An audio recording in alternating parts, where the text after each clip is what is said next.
I'm going to talk to you today about some very common symptoms I see patients present with. And before I get to that, I just want to quickly say who I am. Dr. Christine Kaczmar is my name. I'm a functional medicine doc practicing here in Shelby Township, Michigan, literally helping people regain their freedom from the crappiest health conditions, such as Crohn's, colitis, nausea, complications from having a gallbladder surgery, this type of thing. And what I'm going to talk to you about today are some very specific symptoms that are associated when we are not properly pulling the energy from our food. And so that's the key about the book that I've written here called Gut Check, which you can pick up by going to thegutcheckbook.com. In fact, today's lesson, everything I'm talking about with today's lesson, you can find on page 75, I believe. Now, let's dive into some of the issues that you might be experiencing, such as having an intolerance to spicy foods, constipation, pain under the right rib cage. These are all indicative that you are struggling to digest fat, okay? So let's talk about it. Fat digestion.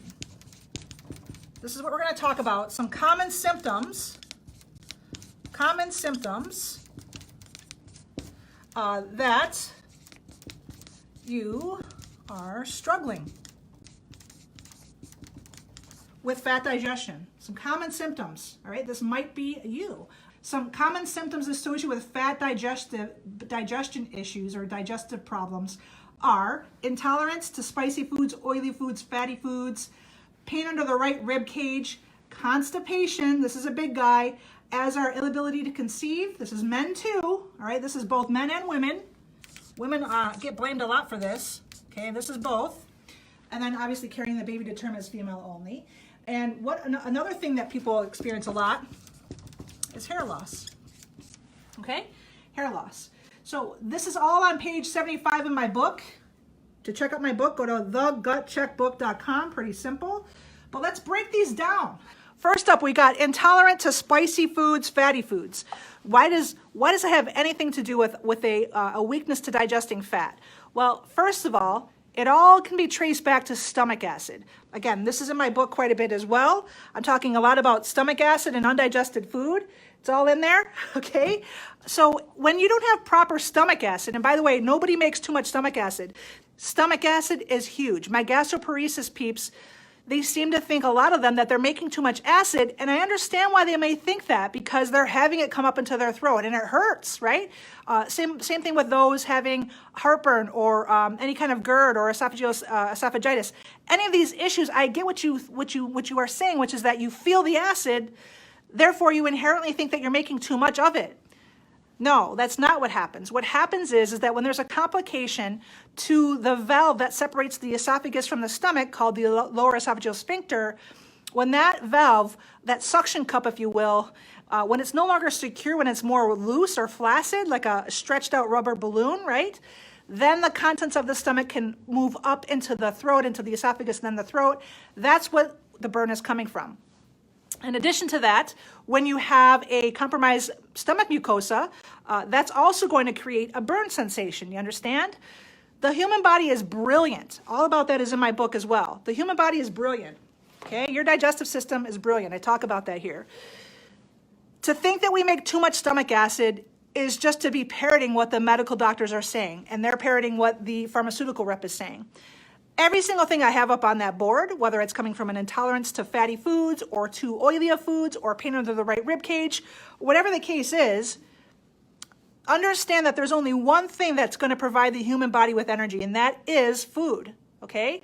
Only food provides energy, especially if we can digest it properly. Only food provides energy to the body.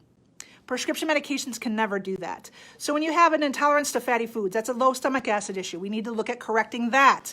That's what the book is about, right? The book is not about, hey, let's take omeprazole. Hey, let's take this Protonix or whatever it is. That is the exact thing that is going to be ignoring the root cause. And that is also in my book as well. I talk about in chapter 3, a societal problem. And that societal problem is that we're always treating our symptoms all the time, just like the ones I have up on the board. So let's take the next one.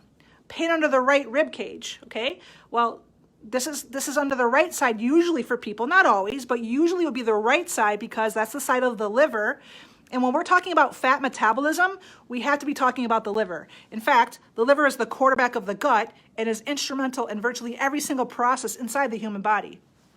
So, if we're not looking at the liver, nourishing the liver, if we're not looking at the stomach acid, if we're avoiding the whole principle behind energy supplies us all that we need to heal and recover through food, if we're ignoring all of those things, is it any wonder? Is it any wonder that the number one cause of death in America is heart attacks? The number 2 is cancer. The number 3 is doctor medical error.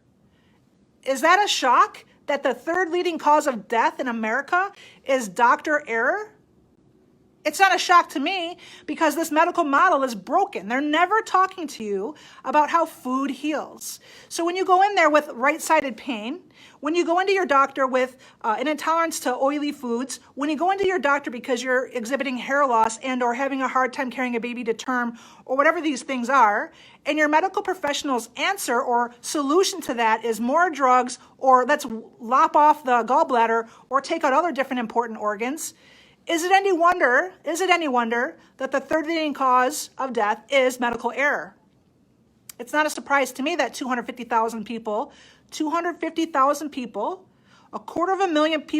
die yearly from medical error because the medical model is broken, guys. They're wanting to drug you, do surgeries, make you think that you have all of these spare parts. There are no spare parts. The only thing that's going to normalize function is food. And that's just the way it is. That's not Dr. Christine making that story up. That's just a fact. All found in this book, Gut Check, thegutcheckbook.com.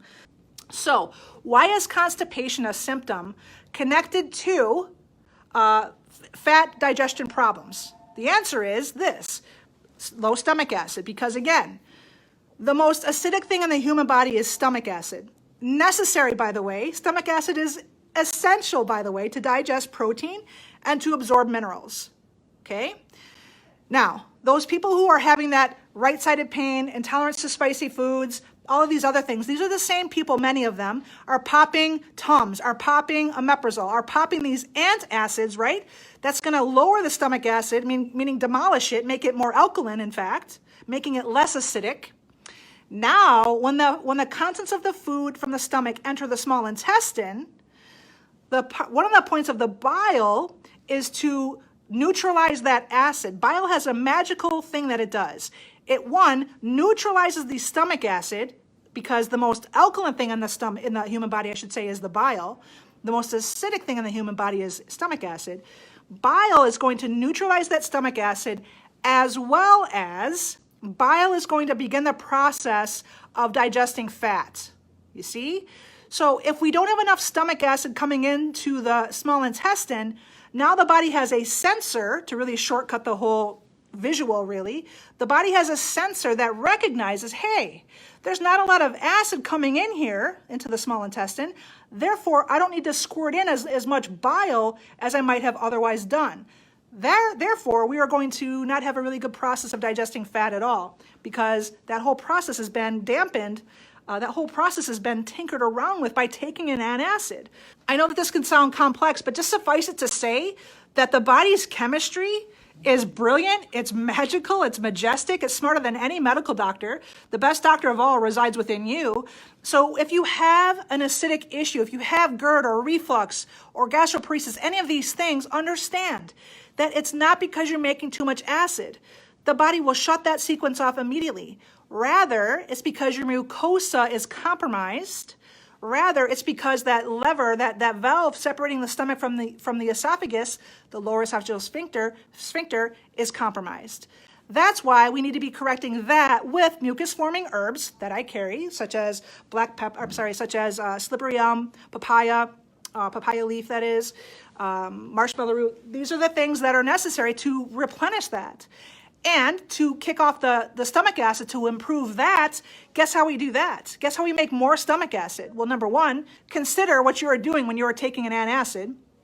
But instead, Start eating foods that are bitter, because bitters help to ignite the stomach acid. So things like arugula, dandelion, gentian root, lemon peel, chamomile tea. These are just radicchio. These are just small examples of foods you could be adding to the mix to improve your stomach acid, which therefore is going to improve your protein digestion, your minerals from being absorbed, and help with that bile sequence, you see? So if you mess with the chemistry in the stomach, or you're not eating enough of the right foods like bitters, like I just mentioned, can you see how that's now going to affect everything else down below? Is your medical doctor telling you that? No, they're not. They're telling you to take more omeprazole, right? Again, third leading cause of death in the US, doctor error. This is why it's time for a gut check. I really hope you pick up my book, thegutcheckbook.com. Okay, you can get it right on Amazon by going to thegutcheckbook.com. That's just a little site that I've put together to show you. Give me your name and email so that when you buy the book from Amazon, whether it's the ebook or the paperback, I will then have you forward that copy to hello@thedigestiondoctor.com, and I'm going to give you those 4 bonuses for free. Again, those are my lettuce leaf recipe booklet, my gastroparesis book. Okay, my gastroparesis book is going to be yours. A video, a 22-minute video, transcripts from how to conquer a leaky gut. All that stuff is yours free, all right?